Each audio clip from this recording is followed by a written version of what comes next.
Hey, how's it going? I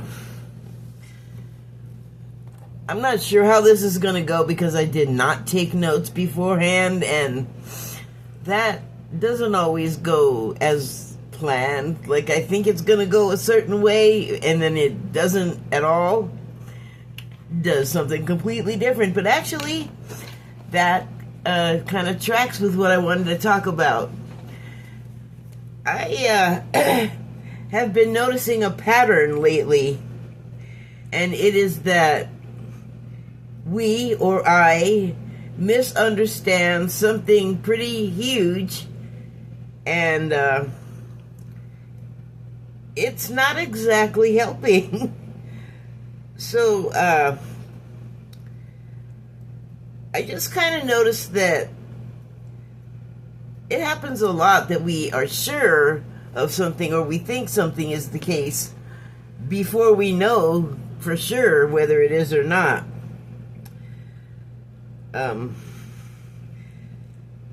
So, I've been thinking a lot lately about Y2K, where we knew the world was going to end, and oh my god, did we make a big fuss, and boy, were we wrong about that. Or we misinterpreted what we thought we were seeing. Same thing happened with the Mayan calendar. We partially translated it, got most of the translation wrong, or some of it wrong, or not at all, and then when we finally did get the translation right, what we learned was what was ending was a cycle of time, like a certain prescribed period of time. And we also thought that, like, it was curtains for us, like that was it, no more. Hi, wrong again. So, and then I realized the pattern extends to myself. I have a impatient, jumping the gun problem. Like, I don't want to go into too much detail, but personally, things keep happening, and I think it's like I go through a series of stages, and I think different things along the way. Like, maybe the first stage is panic, oh my god, this terrible thing is happening. And then gradually I'll learn more about it and get more scared and horrified before I realize, wait, don't do that. And then a realization can happen, I guess. It can come in and tell me, like, no, it's not really that. It's this other thing, this other way. But my issue with that whole problem is I jump to the conclusion first and act after I think I know what's going on. And then as soon as I act, I realize, I learn, you didn't know what was going on. You still got it wrong. So that's like another manifestation of thinking I know something and then having, it turns out I'm wrong. Let me let you get a look at my signs before I go any further. Okay. So, there's that, like, on the personal level. But then, you know, on the mass level of all of us doing that, like, we all, like, lemminged right onto Y2K ending the world. Same thing with 2012. Like, we must really be ready for stuff to be over, right? We just can't wait to rush to the end. So it's not just me. And, that's, like, why do we want to hurry up and end things? I don't think we really do want that. Like, we may be tired, and I don't just mean end of the workday tired. I mean, like, repetitive life cycles, repetitive reincarnations of going through all kinds of stuff, all kinds of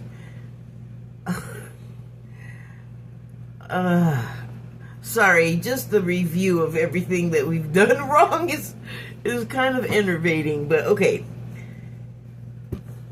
We eventually get things right, though. The problem seems to be, though, is jumping to the assumption. So, pin that. And here's another thing that has happened. I mean, it happens fairly frequently that I'll start hearing music, and it'll be popular music most times. Like,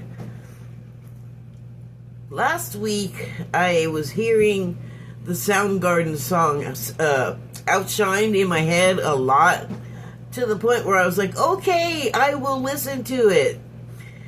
And what I should have done was gone to a lyrics video, but I just watched it and just kind of let it roll over me, because I have that album. I have heard the song many times. I don't have the lyrics memorized, but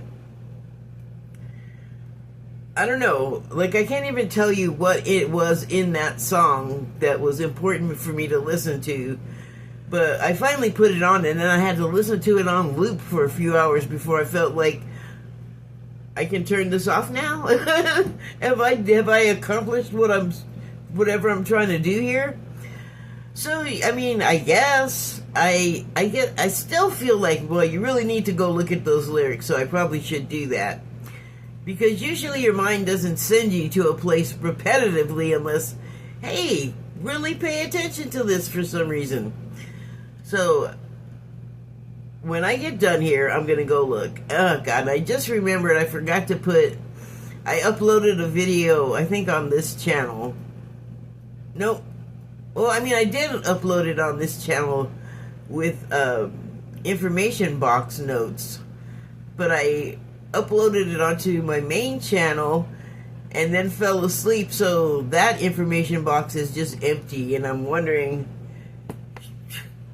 I guess I could go back later and fill it. I suppose I will. I don't even know if it has any views yet.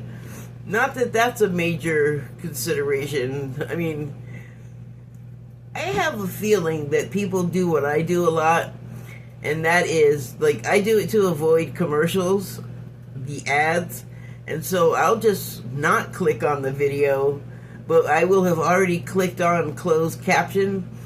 So on almost every video I watch, it's already set up to run that way. So I'll just let it play without actually clicking on it, which I don't think registers a view. So when I do that, I do try and remember when I'm done to actually click on the thing so it registers a view. Do the like. I'm usually subscribed already to whatever I'm watching, so I don't have to hear the speech. Anyway, well, what the hell was I just talking about? Oh, Soundgarden, right. So, this weekend, a week later, I started hearing the Jesus Christ Pose song. I think it's just called Jesus Christ Pose. Pretty sure there's no the. But anyway, I had not looked at the video for that in a really long time. Like, probably, it's been since the 90s. And so, I put it on to hear it, because I was like, listen to this song, listen to it, listen to it, listen to it. That one, I actually know the lyrics to pretty well. I mean, I don't have them memorized, but I know what he says a lot, because I was like, what is he saying about Jesus? Don't get the wrong idea. Like, when I first heard that, I don't know, like, I think it's Catholic damage, that it just made some kind of impression on me that was, like, deep and unexamined, and I guess it just decided to surface recently. So I put the video on YouTube, and I'm thinking I'm just gonna listen to the song, but then I'm like watching the video, and in the beginning, and I realized later, I have seen this video before, I have seen this part of it before, and it had a similar effect, I think. But in the beginning, it takes a phrase from scripture somewhere, which reads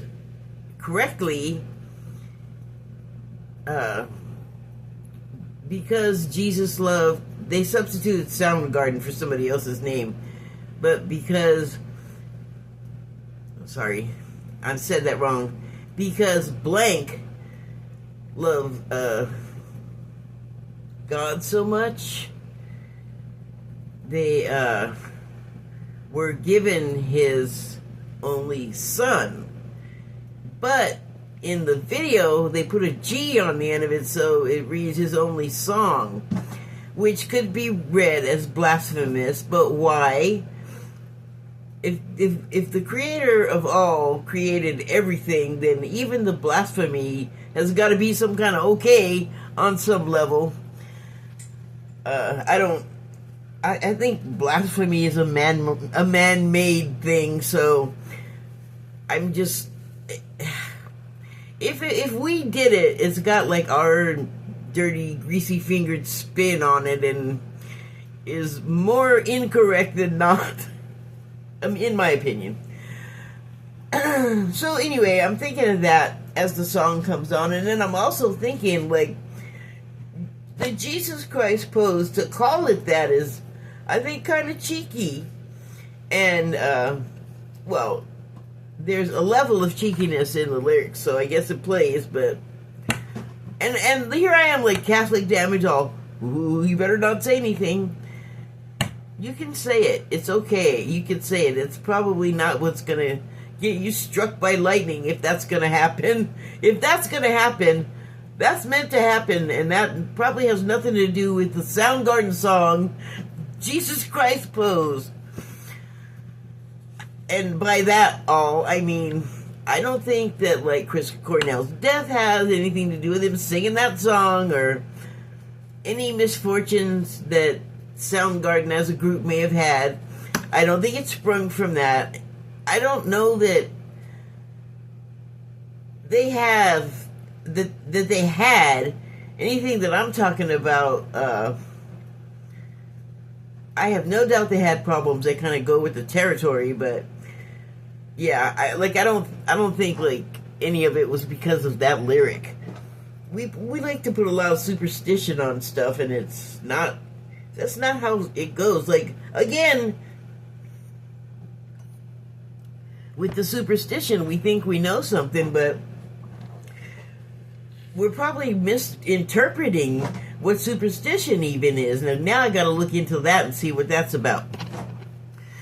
But anyway, I think the point is something else I've been seeing a lot, and I keep wondering, personally, how can I do this more? I mean, I'm already doing it as much as I possibly can, and that is, oh, come on, brain, you always do this to me. Jesus Christ pose, and, you're afraid of the wrong things, getting the things wrong. So I was going to say something about, like what I just said about superstition, like, we attribute things to stuff before we know what they're completely about, and then we're wrong. So, I guess where I'm headed with this is we either work with the idea that, oh, we got this wrong, and we learned the new things, and we just add that to the stack of what we already know. And, I don't know, like, maybe that's why we get it wrong, so we can turn around and fix it.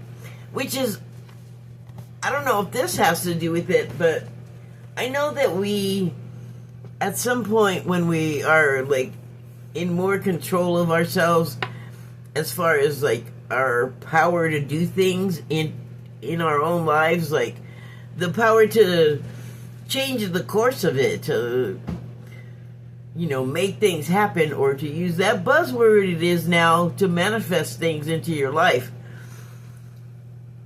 I'm not talking about, like, treasure or material items.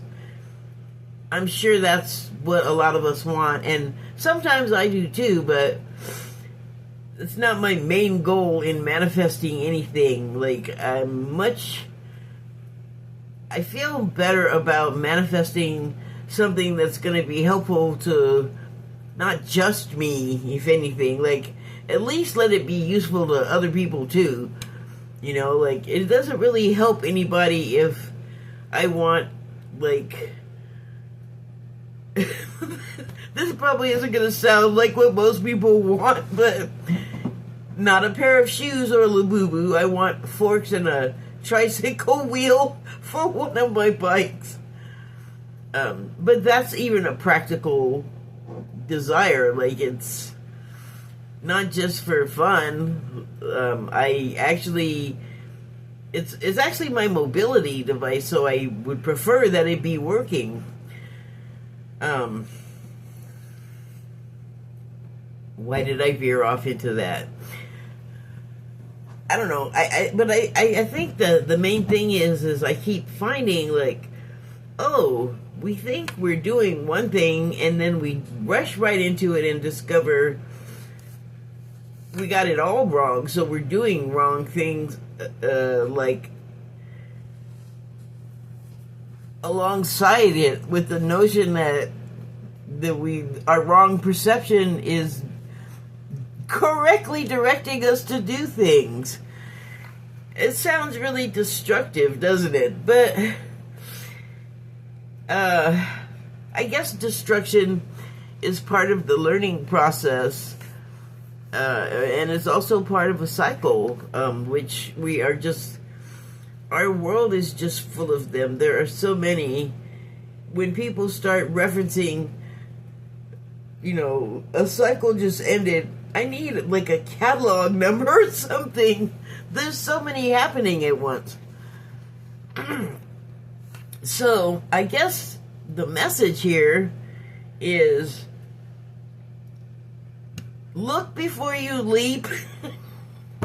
That's a pretty simple way of saying it, but in the instances that I'm talking about where you're just thinking a thing, you know, you just got it wrong, but it's personal to you, and for the most part, that doesn't really damage like everybody else and everything else. And it's probably good to realize this when you're on that scale, rather than be in the middle of realizing it when you have a bunch of stuff that you're controlling that's not just you, you know, not just people, but people and things, their things, your things.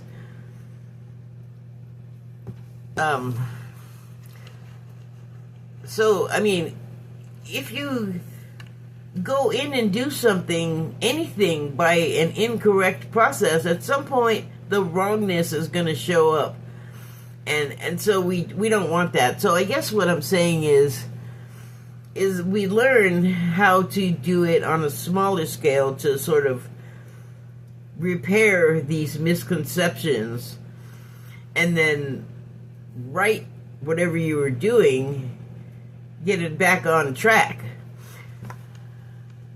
So I pulled a Declarations of Mary Magdalene card, and here's what it says. When one knows that thou shalt create all things from thy inner source of love, is when one understands the alchemical magic of life eternally. So it says, when one knows that thou shalt create all things from thy inner source of love, is when one understands the alchemical magic of life eternally. So that's what I started to say.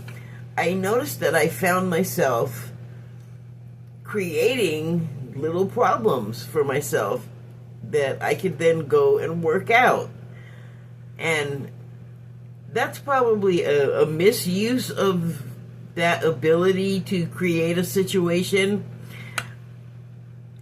In my head, in my heart, I know what you want to do if you're going to create a situation is create a beneficent one where,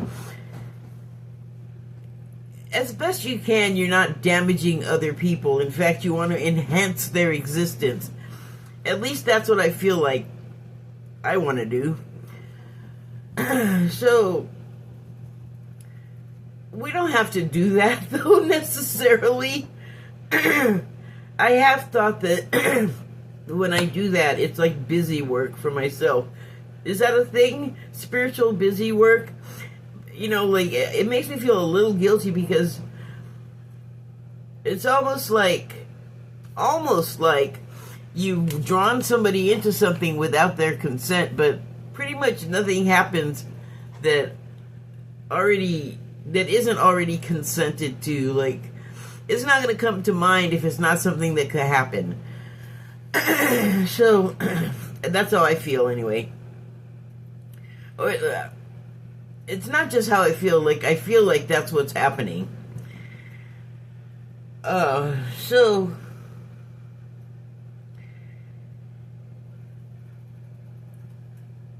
all things are going to be, like I said, like we've like sort of pre-plotted what we're going to do in life anyway. So even though it seems like it's come as a surprise, that's because of the amnesia we sort of put upon ourselves to make the game more interesting, I guess. We got a weird sense of humor. Anyway, I also pulled a body oracle card, and it's the pelvis.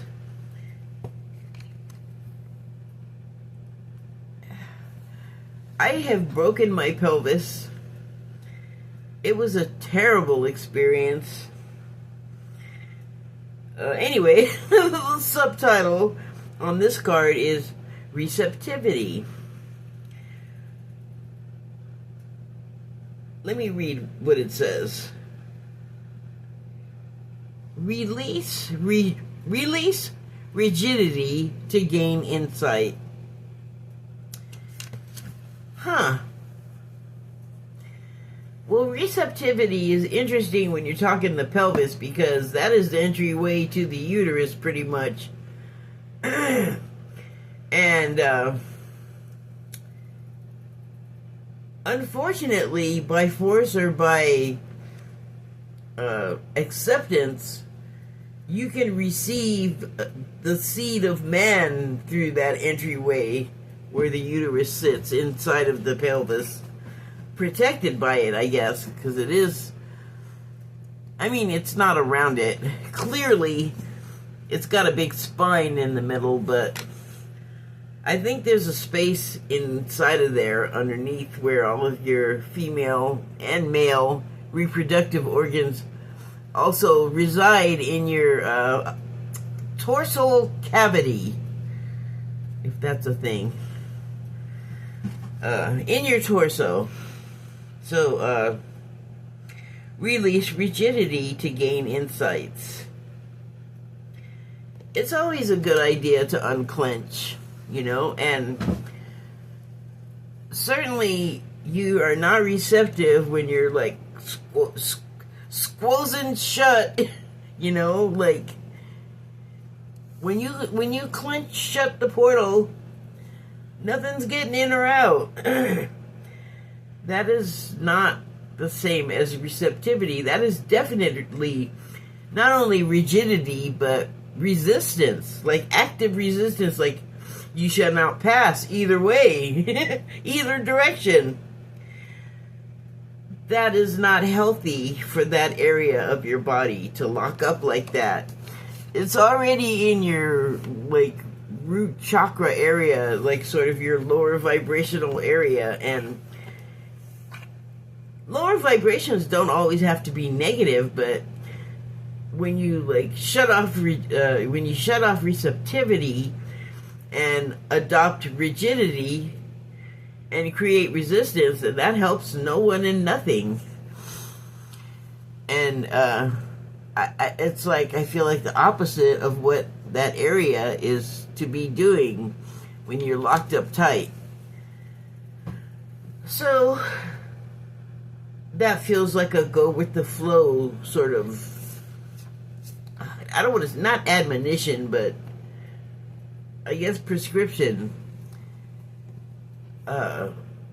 suggestion.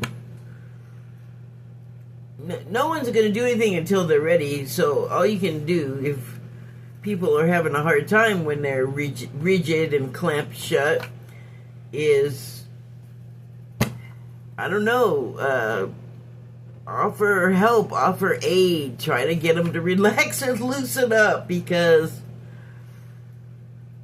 when you do that, like, automatically humor is uplifting, and that's actually more effective to deal with your problems,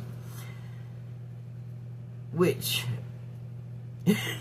we know we can create, and that's generally not what we talk about, is like creating our own problems, but we do that too. Like, I just talked about doing it actively for the sake of, like, as using it as an exercise, which like I said, I feel kind of not great about, because I didn't, like, get consent first, but on the other hand, I kind of already did, so I'm just gonna go for it. And the point of my doing that, though, is to go back and repair things and fix the situation. And I don't know if that's like a right thing to be doing, but I don't do it very often because of that. And I don't know that it's appreciated, so I don't know if I should keep doing it. But it seems like this kind of agrees with the idea that we do create situations, and there is a blueprint in each of our lives that covers this, and I don't think we always know that immediately in life or at all. Like, I think when you do have the capacity to realize it, you have gone through some things, some stages of growth, and when you have that, you are enhancing and raising your consciousness, which it feels like the more you add to it, the more you get out of it, the more it gives back. So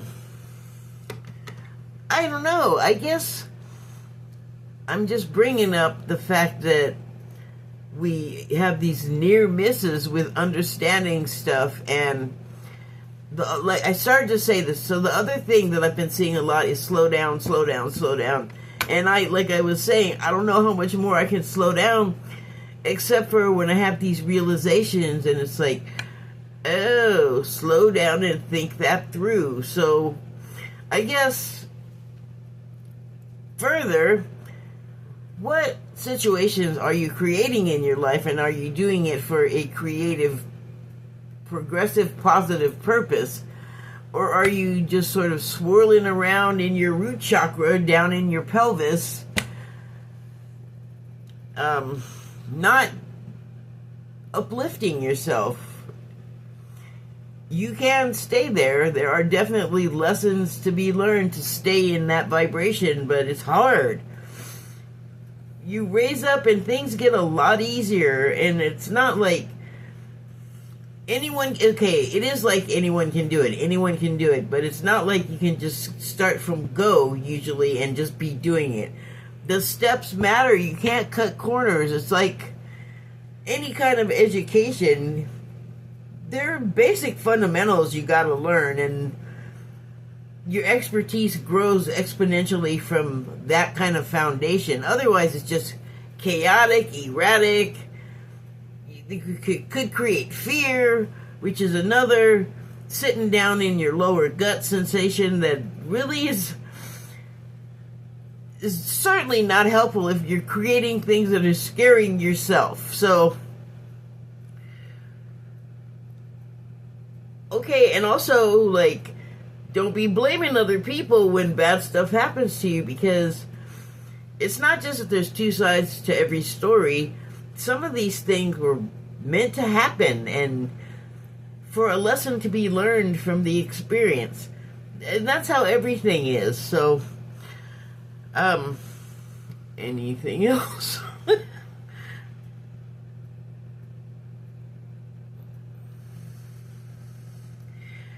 This is, I think, a crucial point to remember. Lower vibration or not, swirling around down in your pelvis or not. That can all be changed by breathing. That will uplift that sort of darkness hanging around out there. If that's what you want, if that's what you intend, it can be done. Like, you're not stuck in the lower vibration. You have the power. Only you have the power to raise yourself up from that. Well, not only you. I suppose spirit is superior to us, but on this plane, it's really you that is in control of that stuff. Your life, basically. And so, you know, when one knows that thou shalt create all things from thy inner source of love, it's all good. Like, even the negative stuff, good will come out of having had the experience. Okay, I think I'm done. Thank you and good night.